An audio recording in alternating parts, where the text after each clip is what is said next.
The afternoon unfolded like a gentle veil over the clearing, a warm breeze slithering between the trees, carrying the smoky scent of roasted meat that Auren had prepared with skillful hands for lunch.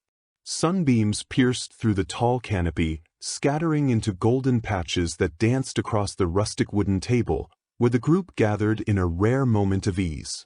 Minutes passed, and the empty plates lay between them, silent witnesses of a shared meal. Faint laughter still lingered in the air, mingling with the clink of cutlery that Leora was stubbornly stacking, her agile fingers moved by a habit born of early responsibility. Caius, seated beside her, teased her with a crooked smile, their jests echoing like pebbles skipping across a stream. Cale watched them both, content that Leora had someone to match her boundless energy.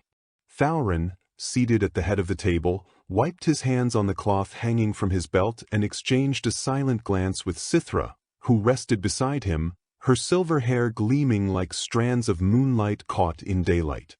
He cleared his throat, calling the children's attention, who fell silent almost instantly, sensing the subtle weight that had settled in the air.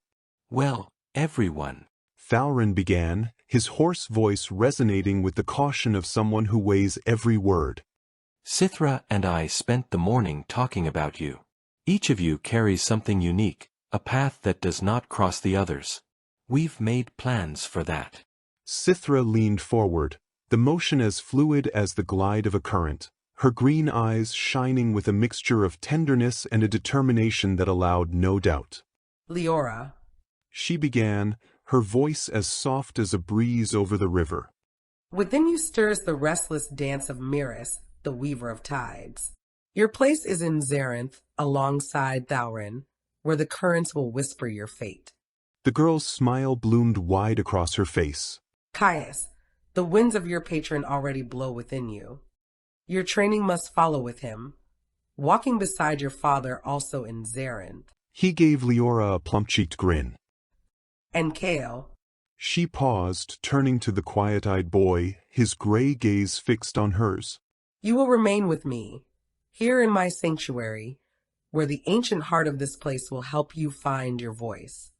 Leora let the plate in her hands slip, the muffled thud of wood against the table punctuating the silence that followed.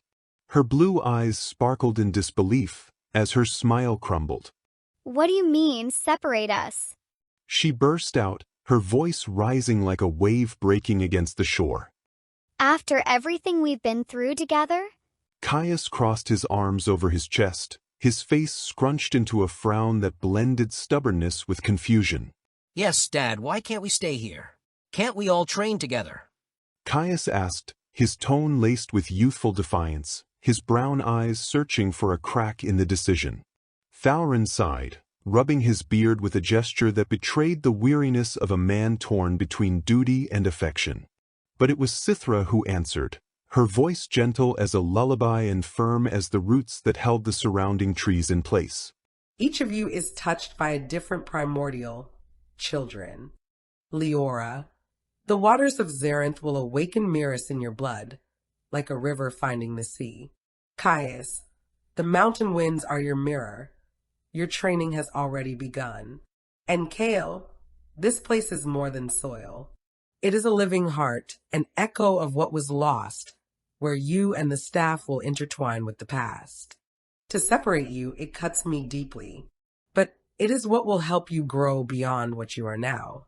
Cale, who had been listening in silence, nodded slowly, his fingers tightening around the staff. "If that's how it has to be." Cale murmured, his voice low but resolute, no longer trying to wrest control over his own fate. Leora let out an exasperated huff, her shoulders sinking in reluctant surrender, while Caius still seemed trapped in his resistance, lips pressed into a stubborn line. Then, suddenly, he straightened up, his brown eyes widening with an unexpected spark of determination. "All right, but since we're talking about this, I guess now's a good time to tell you something," he said, his voice hesitant, a crooked smile tugging at his lips as he scratched the back of his neck. All eyes turned to him, curiosity sparking like flint among the group. Caius swallowed hard, a flush rising to his cheeks. I I'm kinda already a Herald of Fowler. Still in training, though. My dad told me a while back. He's like my guide. Or my spiritual godfather, I guess. Leora let out an excited squeal, while Kale raised his eyebrows in surprise. Seriously?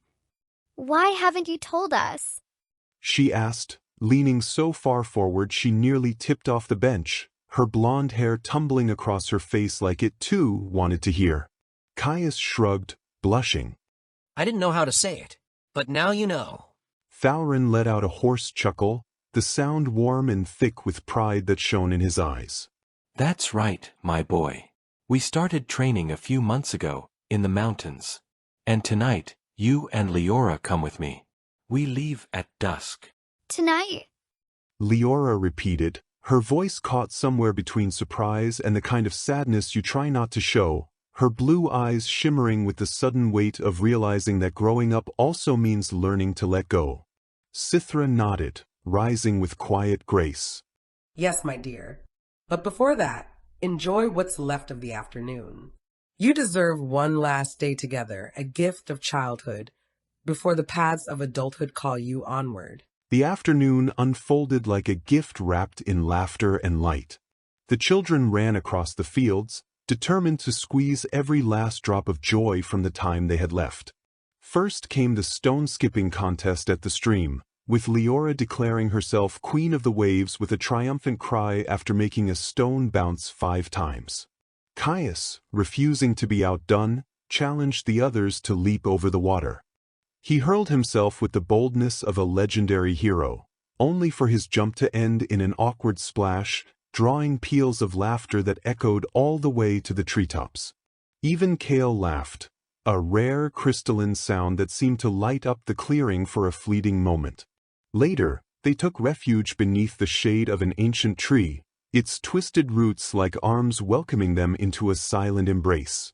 There, they spun wild stories, their voices weaving together like threads of a living tale.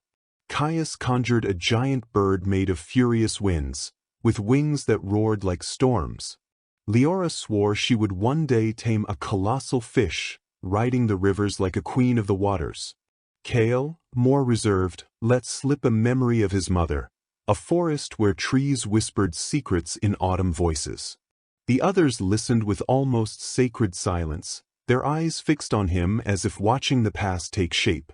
As the sun began to sink beyond the horizon, painting the sky in hues of fire and violet, the group returned to the cabin, their steps slower, their hearts heavier. Auren and Sithra awaited them at the door, Erebus lying like a loyal shadow at the elder's feet. Night fell like a blue veil embroidered with stars, a silent witness to what was about to be left behind. The time has come, Auren said, his voice thick with emotion. Leora ran to Kale, wrapping him in a tight embrace, her arms trembling with the strength of her attachment. Promise you'll write to us? Leora asked, her blue eyes shimmering with tears she fought to hold back. Kale returned the embrace, his chest tightening as if bound by an invisible cord. I promise. He said, his voice steady despite the knot in his throat. Caius gave him a light punch on the shoulder, the gesture trying to mask the weight in his gaze. Take care, all right? And don't let Sithra turn you into some kind of forest hermit. Sithra chuckled softly, a sound that floated like petals in the wind, her green eyes glistening with emotion. He'll be in good hands, Caius. I promise. Auren placed a firm hand on Kale's shoulder, the warmth of his touch bringing a silent comfort. See you soon, boy. Stay strong. Beneath the black mantle of night, the melody of Sithra's harp rose like a silver thread, weaving itself into the air. Leora and Caius followed Auren, their figures dissolving into the trees, which seemed to respond to the elder's call, the branches subtly bowing as if parting the way, glowing with a soft silver light that lit the path like fallen stars. Kale remained at the doorstep, his gray eyes fixed on the emptiness where his friends had vanished.